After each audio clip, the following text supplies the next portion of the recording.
چمپیونز لیگ بارسا و منچستر یونایتد. حمله های منچستری ها پشت هم، موقعیت های خیلی خوبی داشتن منچستری ها ولی نتونستن به گل برسن در دقیقه 15. منچستری ها همینجوری داشتن پشت سر هم حمله میکردن ولی هیچکی نمیتونست گل بزنه. دقیقه 30 میشه و لواندوفسکی با یه شوت خوب گل اول بارسا رو به ثمر میرسونه.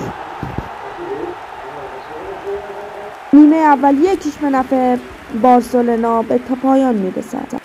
بارسا پشت سرم ولی هیچ کدوم گل نمیشد.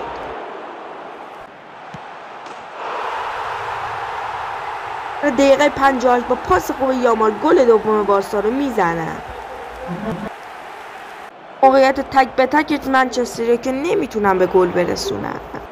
در دقیقه 77 منچستر میتونه یه گل برسونه، یه گل به ثمر برسونه و بازی 2-1 کنه. 87 که گل دوم میزنه منچستر یونایتد و بازی 2-2 مساوی میکنه. تموم شد و 5 دقیقه وقت اضافه میدن. جای موقعیتی که دقیقه 92 گل میزنه و 2 بار توپو گرفت در روزه ولی سومین توپ نتونست. دقیقه 92 گل خورد و بارسا دقیقه آخر گل سوم میزنه.